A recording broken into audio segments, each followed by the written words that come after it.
Welcome to the Elementary STEM Coach Podcast. I'm your host, Naomi Meredith, a former classroom teacher turned K-5 STEM teacher and coach. With over a decade of experience teaching and a master's degree in STEM leadership, I'm here to coach you throughout the year to help you gain back more time to create innovative experiences for your students.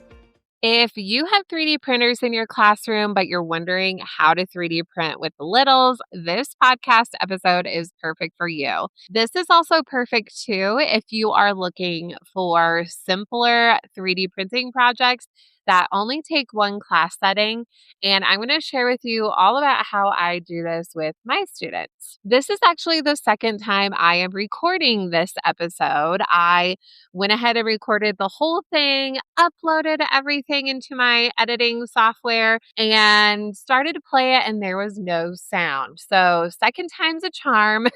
We will see how this goes. I'm glad I saved all my notes, and I still have my cute little coworker, Frederick the dog, sitting on my lap, who's going to be joining me for this episode. Every time I share about this 3D design software in my Instagram stories or in my reels at Naomi Meredith _, I always get similar questions. Just like Katie M said, what app is this? We use Tinkercad, but this looks more K1 friendly.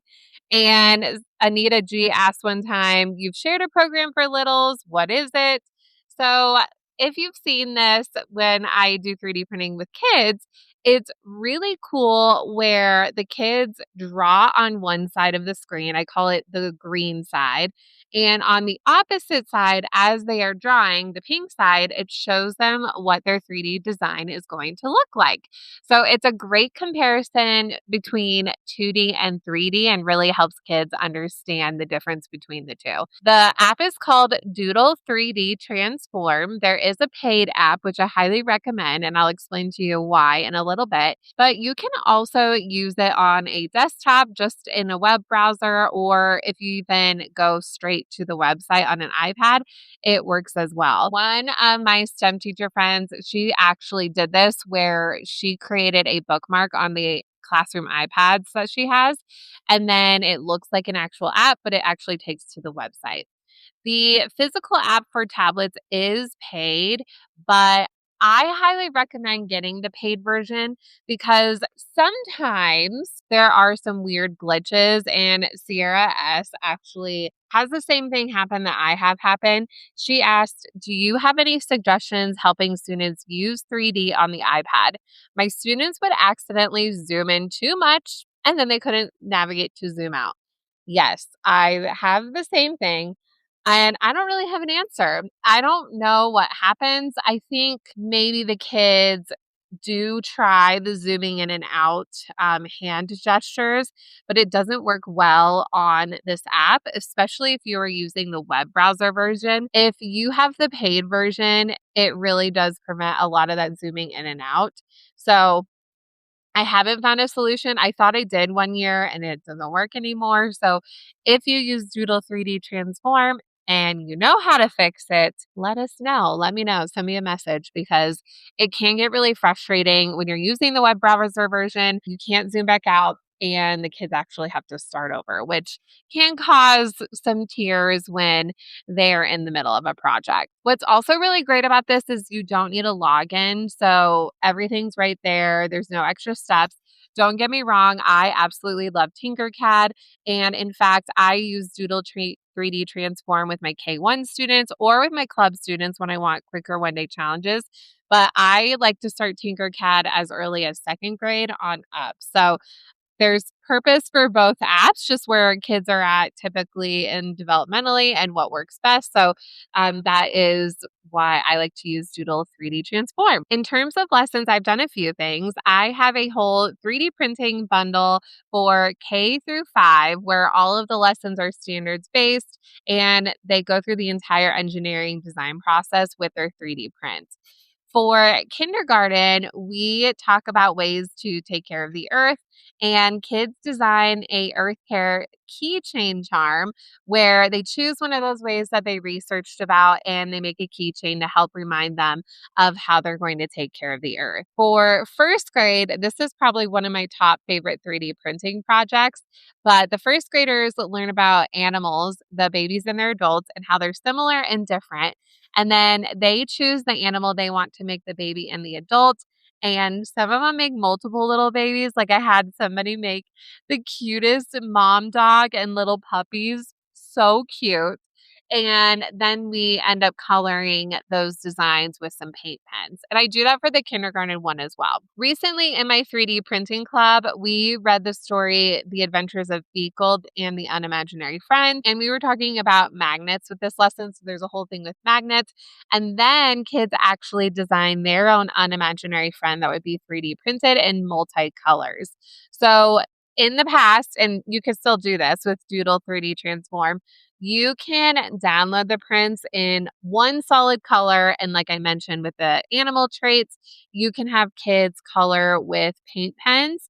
But if you are looking for ways to do that multicolor printing, you can have kids design in Doodle 3D Transform, download that print file, and it can be printed in the multicolors, which I just did and shared this on my Instagram.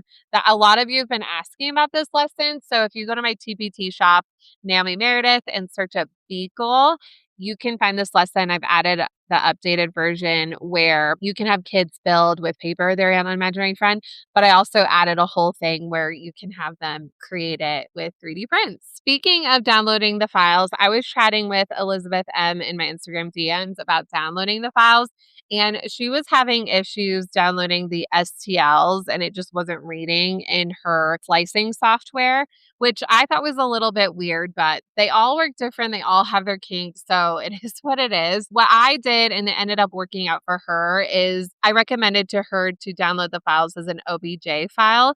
And that's actually the file type you want to download when you do multicolor prints, or if it's a solid print, that's totally fine.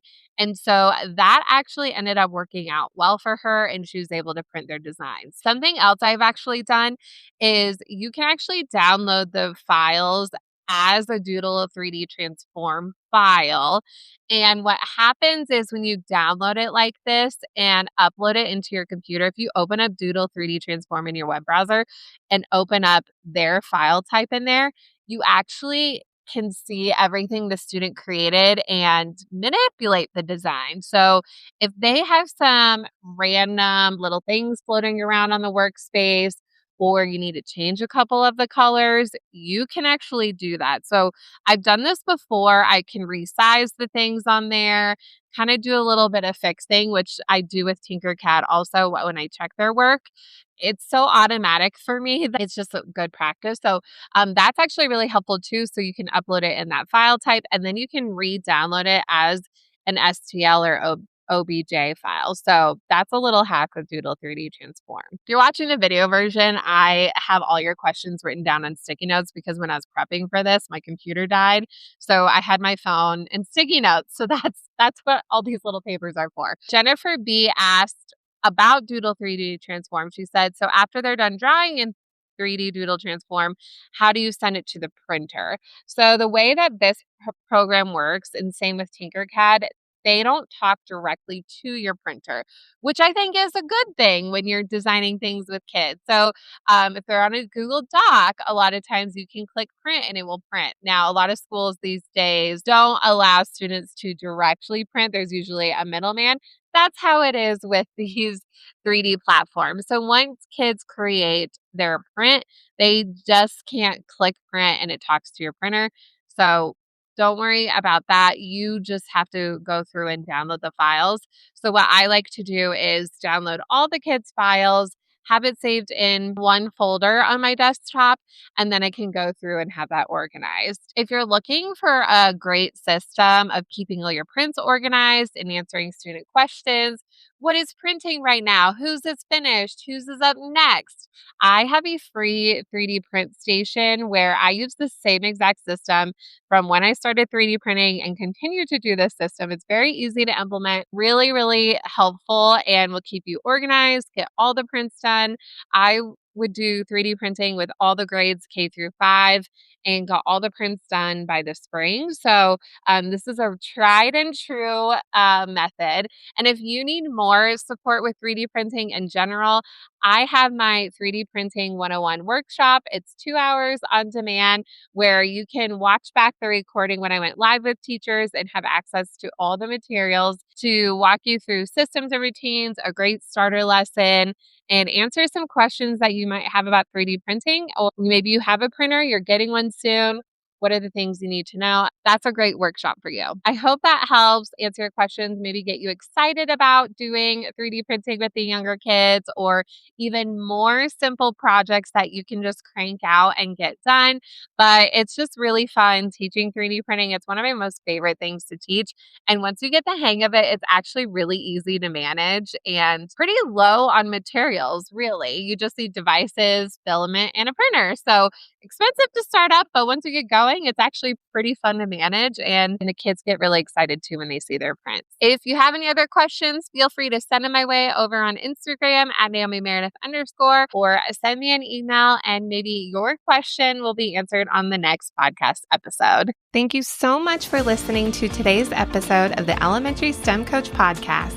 I would love to connect with you over on Instagram at Naomi Meredith _ or send me an email to elementarystemcoachpodcast@gmail.com. Also, make sure to check out my website, naomimeredith.com, to see all the show notes from today's episode and shop my K-5 STEM resources. Any questions you have, needs for resources, or ideas for episodes, get in touch. I'll talk to you soon.